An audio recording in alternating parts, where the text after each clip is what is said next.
আমরা এসেছিলাম আমন্ত্রণ জানাতে। সিকিউরিটি অফিসাররা বললেন যে ম্যাডাম বলেছেন উনিই নেবেন, তো আমরা সিকিউরিটি অফিসারের হাতে আমন্ত্রণপত্র দিয়ে গেলাম। না, পুলিশ জানালো যে অফিস থেকে বলা হয়েছে তাকেই নিতে, তো আমরা তার হাতেই দিয়ে দিলাম। সন্তুষ্ট আপনারা? আমরা ম্যাডামের হাতে সরাসরি দিতে পারলে নিশ্চয়ই আমরা আরও খুশি হতাম।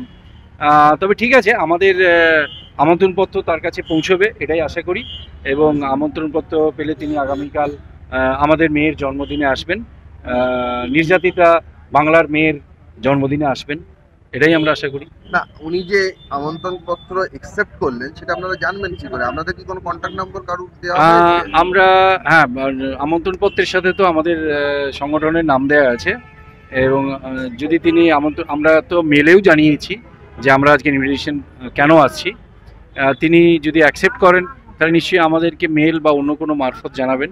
আর আমরা তো বাংলার সাধারণ নাগরিক, আমাদেরকে ওনার পক্ষে মানে ওনার দপ্তরের পক্ষে আমাদেরকে যারা আমরা এখানে এসেছি তাদেরকে চেনা বা তাদের পরিচয় বের করা খুব অসম্ভব না।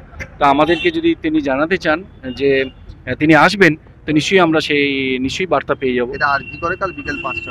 আরজি করে আগামীকাল আমরা বিকেল 5টায় জন্মদিনের অনুষ্ঠান করব। তার আগে আমরা কলেজ স্কোয়ার থেকে বিকেল 3টেতে আমরা মৌন মিছিল করে আমরা আরজিগড় পৌঁছাবো, তারপর জন্মদিনের অনুষ্ঠান করব। আপনারা কোন অনুষ্ঠানে মুখ্যমন্ত্রীকে এক্সপেক্ট করছেন? আরজি করে আমরা জন্মদিনের যে সভা হবে সেখানে আমরা ওনাকে আমন্ত্রণ জানাচ্ছি, যেটা বিকেল 5টায়। বিকেল 5টায়।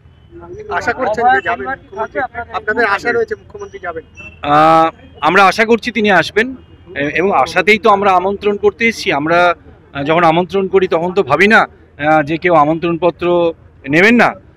আমরা আশা করছি এই জন্যই আরও যে তিনি যদি আসেন তাহলে আমাদের কথা শুনতে পাবেন, এবং সেখানে খুব সম্ভবত নির্যাতিতার মা বাবাও হয়তো থাকবেন, তো তার কথাও হয়তো কিছু শুনবেন।